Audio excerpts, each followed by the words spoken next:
Ready, set, up!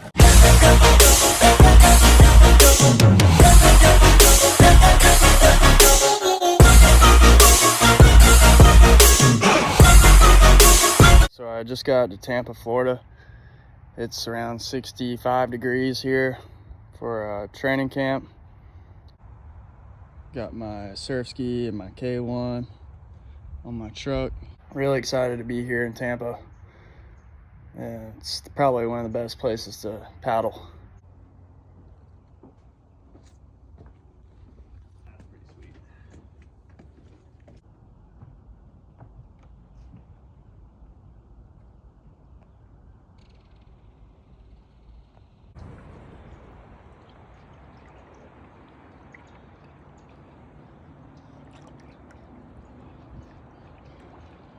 Today I had a pretty easy technical session, 2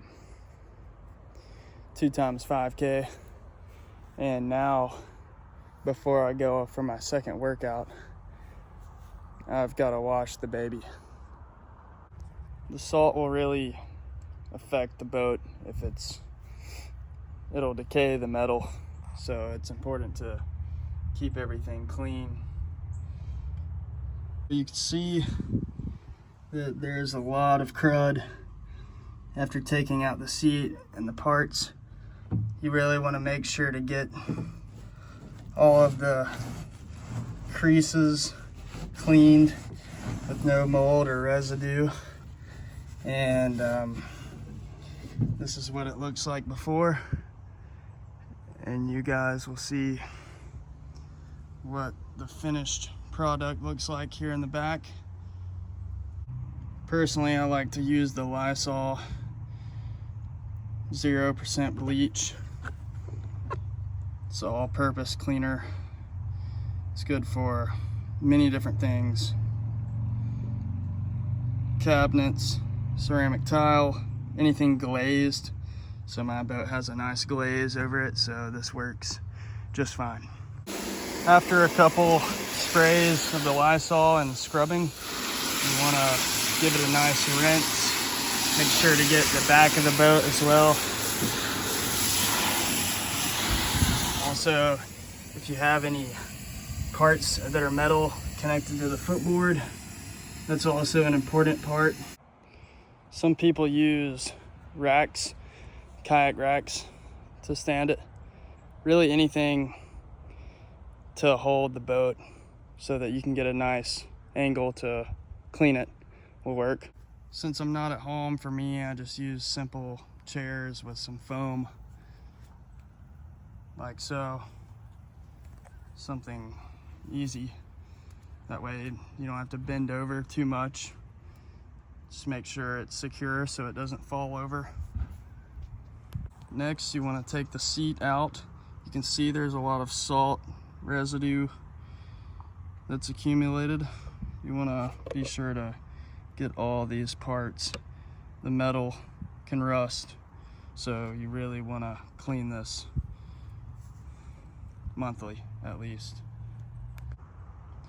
Now that once you've got the outside and inside surfaces pretty much washed, you can still see that there's some, so you're gonna want to take the screws off with whatever platform you have. Make sure that you take the metal off the seat and really get underneath, because that's the most important part, where the screw connects to the metal. You can see that it's really hard to get to without taking it off. So you want to be sure. Now that this is looking pretty shiny, I'm going to take this off and get to work. Now I'm about to start my run, and it's the beginning of the week, so I don't want to push too hard. Don't really want to start the training week off with a really hard push. Kind of want to stay consistent throughout the week. So today I'm just going to do a 30-minute jog, split into every 2 minutes. I'll do 20 push-ups just to get in some more chest work. So yeah, not a real hard push, just to keep the body moving kind of type deal. After the run, I'm gonna do my soak in the pool. It's around 50 degrees today, so it should be a good recovery after a small push. Yeah, so pretty light workout today. It's the start of the week. Don't really want to kill myself and burn out midweek, so I'm gonna try to pace myself. Just finished the easy run and the push-ups, so now it's time for the ice bath. Not really an ice bath, but we'll do a pool soak. Let's see what the thermometer reads. So it's around 60 degrees today. All right, let's do it. Again, this isn't to shock the muscles or anything like that. It's just to ease the body and speed up the recovery time. So I'm gonna not fully submerge my head under because I want my brain to be above the water. And I'm just going to get about chest high, like so. And shoulders are in. And again, only 5 minutes or so is necessary. More than that could be detrimental. So it's really unnecessary.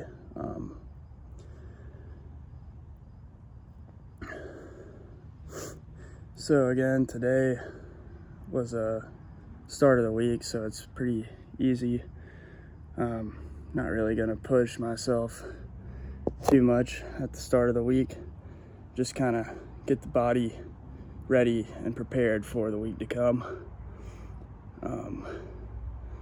So on the run, if you're running 30 minutes, if you want to try the workout, 30-minute run, it's push-ups every 2 minutes or so. So every 2 minutes you do 15 to 20 push-ups pretty quick, and then get back up to run for another 2 minutes until 30 minutes is up. If you're doing loops or trail running, I'd recommend not doing the steepest part downhill. Try to do the steepest part uphill.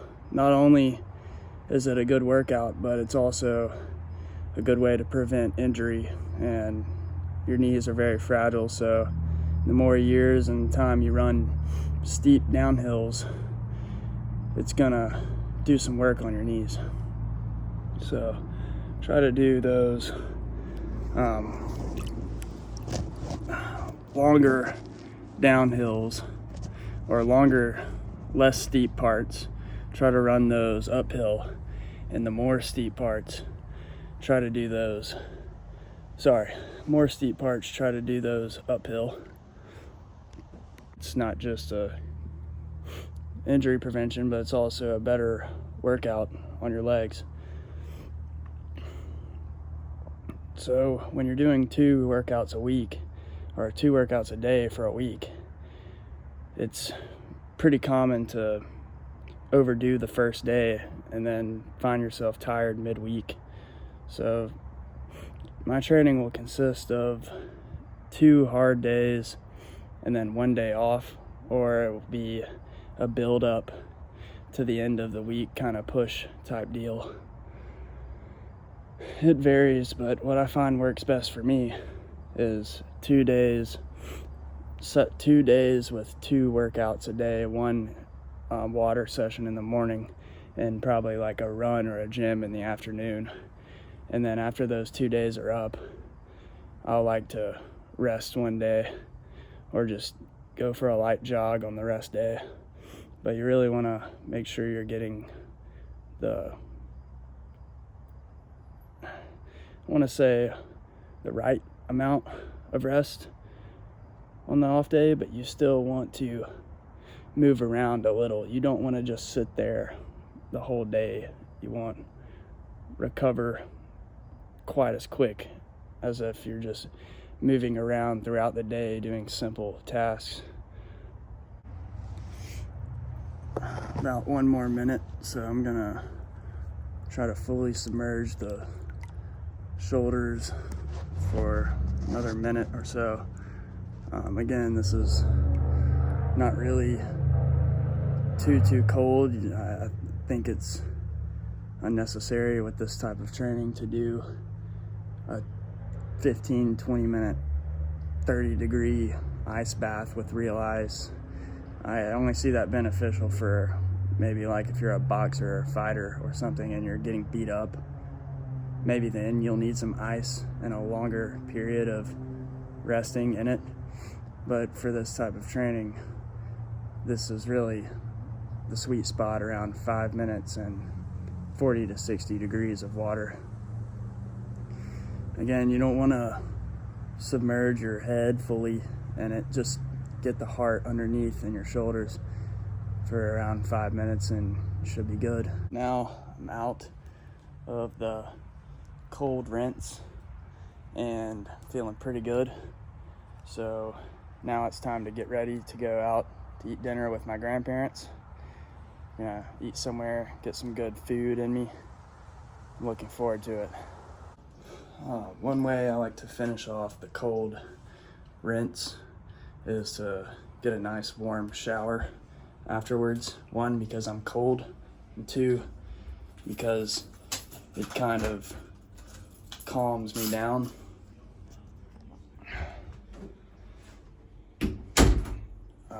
Another reason why I like to do this is because I'm going to eat dinner, so I want to be nice and cleaned up.